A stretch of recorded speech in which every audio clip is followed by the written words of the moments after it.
Blessed risings, good afternoon or good evening, depending on where in the world you are tapping in from.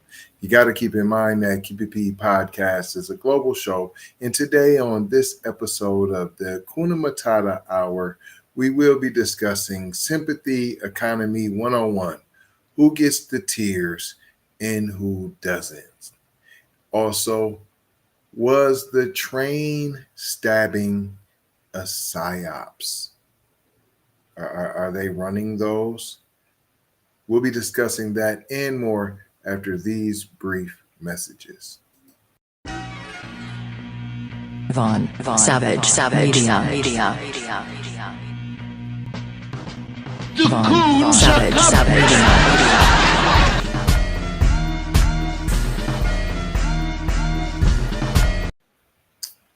Welcome back. Let's just get right into it. It's a psyop, just like 2020. This gentleman says, remember, even a broken clock is right twice a day. Carry on.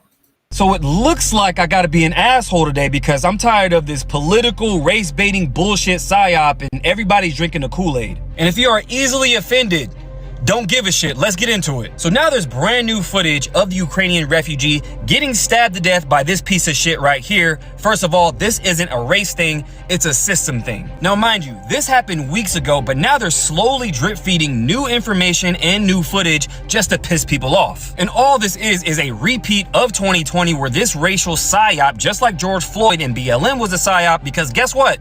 Black men die every day, white women die every day. I mean, has nobody heard of this demon right here, George Soros, like, at all? And this is the picture that they're gonna show you time and time again. Yes, this was tragic. May God rest her soul. But you know what happened the same day? This piece of shit right here, who was an illegal immigrant, killed 19-year-old Dakara Thompson.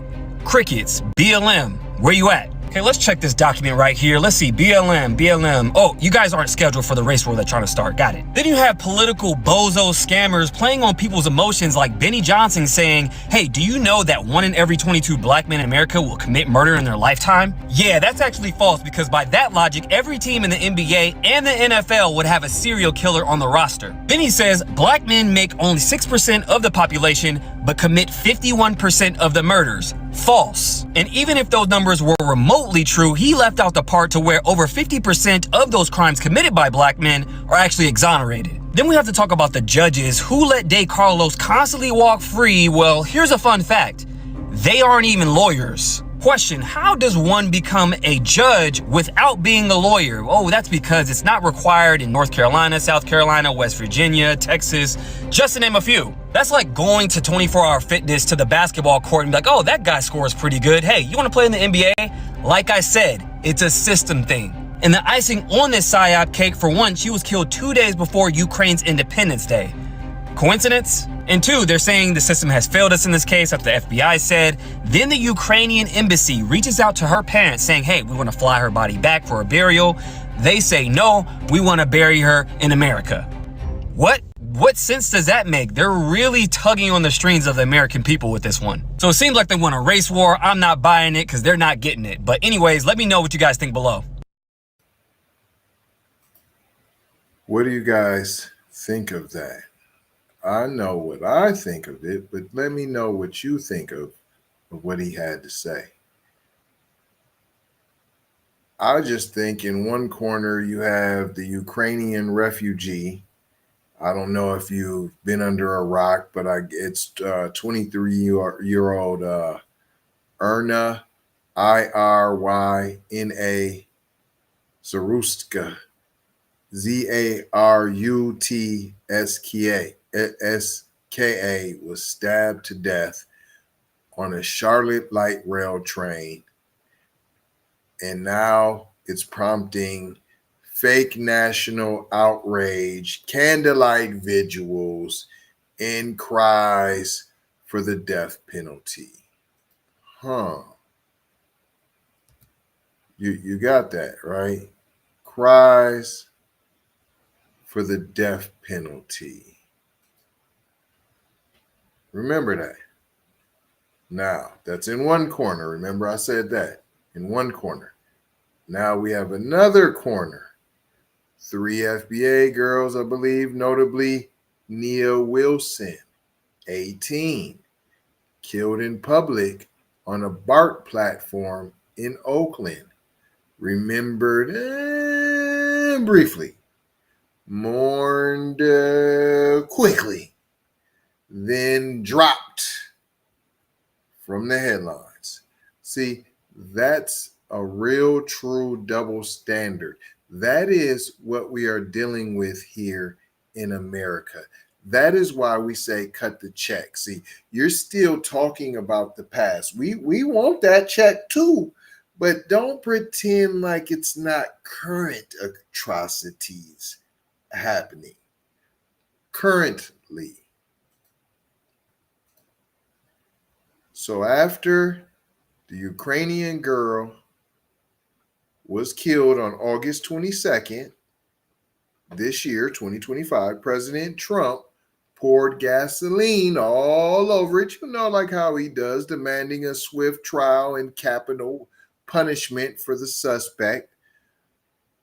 But no one's said about capital punishment for the scumbucket that killed Nia Wilson.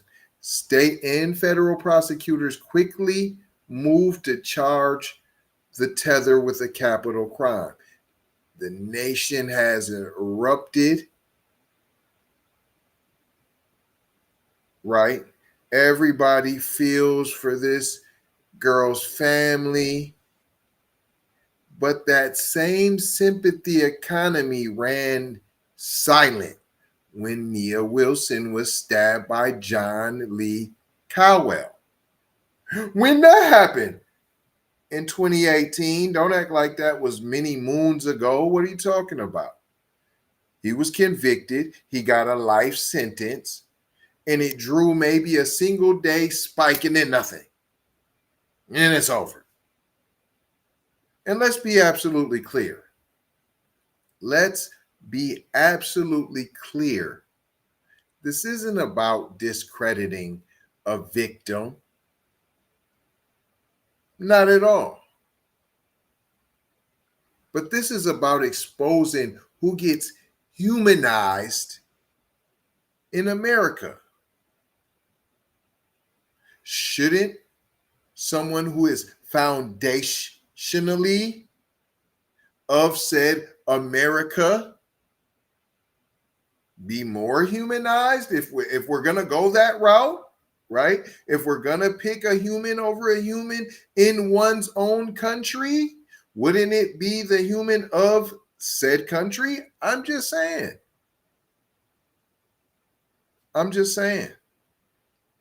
You got Tethers suffer, you got immigrants suffer, you got other non-FBA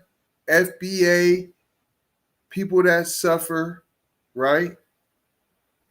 Right? Is that what we're saying, that they all suffer? But it seems like when we have some suffering, everyone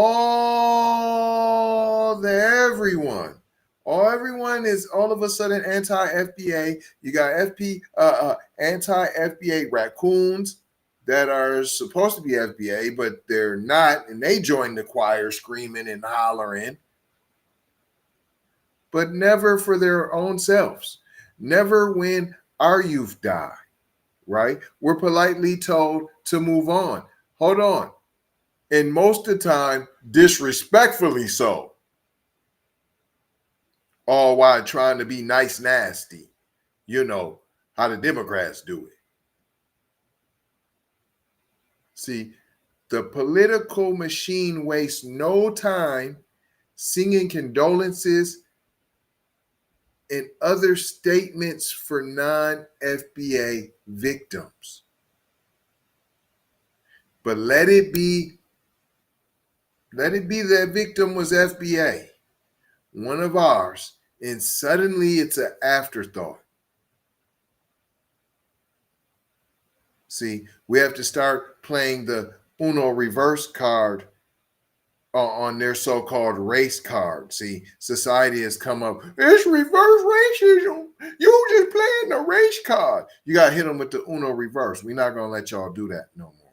We're done with that. because this is obvious. Everyone can see the news flash: capital punishment for one tragedy, silence for another. That's anti-blackness in TV reruns, right? So the next time you hear pulling the race card, just remember, you're not playing it. You're exposing how the deck is stacked against you. And I'm not going to hold you. I'm just going to mold you, fold you, and scold you about being off code. Going to leave you with 4 words that we always do around this time. Subscribe for the vibe, like for the spike, comment your vitamin, and share if you care, if you dare, to get Black empowerment everywhere. We on all of the platforms: Apple, Spotify, YouTube, Twitter, Instagram, TikTok, Snapchat, Facebook. Come and take a look. You might get hooked, but don't get shook by the fake Keep It P podcasts that are out there. Love, peace, blessings, and Maloha. I gotta go high for show high. You already know how. Big brother, light bright, supremo, my T. Signing off.